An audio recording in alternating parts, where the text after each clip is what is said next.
Good morning friends, welcome to my YouTube channel Adda BSc with Pari. और आज हम good morning friends, और अब हम पढ़ने जा रहे हैं हमारे बीएससी की फर्स्ट पेपर जूलॉजी का फर्स्ट यूनिट का फर्स्ट टॉपिक, ठीक है, जिसका नाम क्या है, वो है प्रोटोजोआ। आज हम पढ़ेंगे प्रोटोजोआ के साइलेंट फीचर और उसके कैरेक्टर, जो हमारा क्या है फर्स्ट टॉपिक है, ठीक है।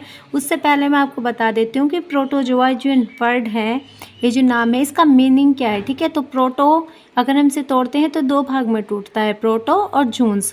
प्रोटो मतलब होता है प्रिमिटिव, यानी जो बहुत पुराने हों, ठीक है, सबसे पहले होते हैं, बहुत पुराने होते हैं वो। उसके बाद हमारा आता है एनिमल। एनिमल का मतलब हम लोग सभी जानते हैं। तो जो सबसे पुराने एनिमल्स होते हैं उनको हम बोलते हैं प्रोटोजोआ, या हम बोल सकते हैं कि first animal called as protozoa, यानी कि फर्स्ट एनिमल्स को हम लोग क्या बोल रहे हैं, प्रोटोजोआ बोल रहे हैं, ठीक है। फर्स्ट जो प्रोटोजोआ की पहली बार स्टडी की थी वो की थी ल्यूवेनहॉर्क ने 1677 में। और जैसे मैं हमेशा बोलती हूँ कि आप सन अपनी कॉपी में, अपनी एग्ज़ाम की जब आप कॉपी लिख रहे हो तो उसमें सन ज़रूर लिखें, क्योंकि जब हम सन लिखते हैं ना, हम मतलब उस भी की खोज का, किसी भी चीज़ का हम जब सन लिखते हैं तो हमारा आंसर इफेक्टिव हो जाता है बहुत ज़्यादा, ठीक है। और जो प्रोटोजोआ नाम है ये दिया था गोल्डफस ने 1817 में, ठीक है। और प्रोटोजोआ की जो हम स्टडी करते हैं उसे हम कहते हैं प्रोटोजूलॉजी, यानी कि वह शाखा जिसमें प्रोटोजोआ का अध्ययन किया जाता है, क्या कहलाता है, प्रोटोजूलॉजी कहलाता है, ठीक है। अब बात करते हैं हम इसके जनरल कैरेक्टर की। तो प्रोटोजोआ जो है, मैं अभी बताया कि क्या है, फर्स्ट एनिमल है, यानी कि सबसे पुराने हैं। तो सबसे पुराने हैं तो ऐसा तो नहीं होगा कि इनमें बहुत सारे फीचर होंगे, क्योंकि डेवलपमेंट क्या हुआ है कि धीरे धीरे होता ही रहा है। पहले एक सेल थी, ठीक है, उस सेल से फिर बहुत सारी सेल बनी, ऐसे चलता रहा, और चलते चलते क्या बना, एक ऑर्गेनिज्म बना। तो इस ऑर्गेनिज्म तक पहुंचने के लिए क्या बना, सेलुलर स्ट्रक्चर बने पहले, ठीक है। तो इनमें भी क्या, और अब हम बात कर रहे हैं जनरल कैरेक्टर ऑफ प्रोटोजोआ, ठीक है। तो ये माइक्रोस्कोपिक होते हैं, ठीक है, यानी सूक्ष्मदर्शी होते हैं। अभी बताया कि क्या होंगे, प्रिमिटिव एनिमल होंगे, ठीक है। ये यूनिसेलुलर होते हैं, एक कोशिकीय होते हैं, ठीक है। इनके शरीर में ज़्यादा कोई अंग नहीं होता, कुछ नहीं होता, बहुत सिंपल सेल, मतलब बहुत ज़्यादा सिंपल इनका स्ट्रक्चर रहता है, ठीक है।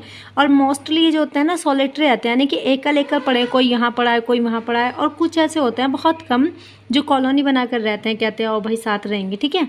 उसके बाद अगर हम इनके शरीर संगठन की बात करें तो मैंने अभी बताई क्या है, बहुत पुराने हैं, बहुत ज़्यादा, मतलब फर्स्ट एनिमल है लोग। तो इनके शरीर में ज़्यादा कोई एडवांस फीचर नहीं थी, इनका जो शरीर संगठन था वो प्रोटोप्लाज्मिक टाइप होता था, ठीक है। फिर बात करें इनकी बॉडी की तो सिमेट्रिकल हो सकती है, अधिकतर मतलब सिमेट्रिकल होती है, इनकी बॉडी में सिमेट्री पाई जाती है, ठीक है। इनका जो लोकोमोटरी ऑर्गन था इनमें वो प्रेजेंट होता था, ठीक है, मतलब ऐसा होता था। लेकिन ये नहीं है कि हम लोगों में तो क्या है ना, पैर है चलने के लिए, कोई मतलब ऐसे हैं।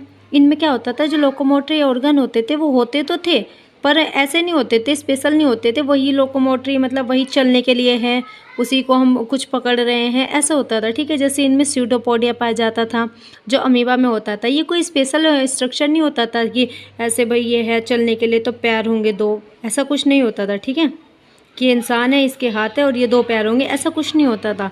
इनमें क्या होता था, जैसे हम जानते हैं अमीबा कुछ इस शेप का होता है, ठीक है। तो इसी शेप में जो ये ऐसे हो जाता था ना एक्स्ट्रा, ये वाली चीज़, इसी को हम बोल देते हैं स्यूडोपोडिया, ठीक है। उसके बाद फ्लैजिला, ये हम जानते ही हैं किसी ऑर्गेनिज्म के शरीर पे पाए जाएंगे, ठीक है। ये कुछ ऐसे ऐसे हो जाते हैं, ये बस ऐसे होता था। या फिर सीलिया होता है, फिर वो पूरे मतलब शरीर पे, पूरे के पूरे ऑर्गेनिज्म के शरीर पे पाई जाती थी, छोटी छोटी, ओके, कुछ इस टाइप में इनमें ऐसे होता था।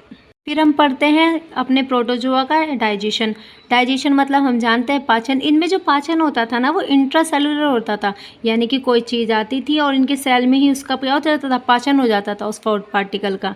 इनमें जो पोषण होता था ना वो होलोजोइक होता था, मतलब ये लोग क्या करते थे, प्लांट्स भी खा लेते थे, एनिमल्स भी खा लेते थे, ठीक है। फिर बात करते हैं इनमें रिस्पायरेशन की। तो अभी बताया इनमें जो है ना, मतलब कोई खास फीचर नहीं होते थे, खास कोई अंग नहीं होता था रिस्पायरेशन के लिए। तो इनमें जो रिस्पायरेशन होता था वो डिफ्यूज़न के द्वारा होता था, ठीक है। शरीर की सतह से ही सांस ले रहे हैं, छोड़ रहे हैं, पदार्थ को ले रहे हैं और छोड़ रहे हैं। उसके बाद बात करते हैं इनमें एक्सक्रीशन की।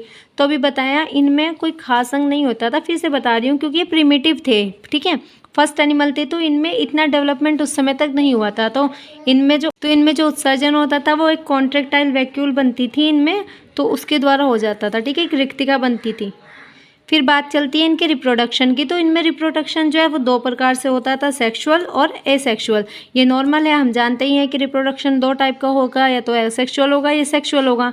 इनमें मोस्टली जो है वो एसेक्सुअल होता था, और उसमें भी कौन सा, बाइनरी फ्यूजन और मल्टीपल फ्यूजन। मोस्टली जो होता था ना वो एसेक्सुअल टाइप रिप्रोडक्शन होता था, और उसमें भी मेन होता था बाइनरी फ्यूजन और मल्टीपल फ्यूजन। बाइनरी फ्यूजन यानी कि एक जीव था, उसका शरीर 2 भागों में टूट जाता था और दोनों क्या होते थे, नए जीव की उत्पत्ति कर देते थे। मल्टीपल फ्यूजन यानी कि एक ऑर्गेनिज्म है हमारा ये, और ये बहुत सारे भागों में टूट गया और हर भाग ने क्या कर दी, नए जीव की उत्पत्ति कर दी, ऐसे होता था। उसके बाद इनमें बात करें सेक्सुअल रिप्रोडक्शन की, तो ये जो है कंजुगेशन यानी संयुग्मक द्वारा होता था, और इनमें रीजनरेशन भी उपस्थित होता था। मतलब रीजनरेशन हम लोग जानते हैं, अगर किसी जीव का कोई भाग टूट जाता था तो वो उसकी क्या कर लेता था, दोबारा से निर्माण कर लेता था उसका।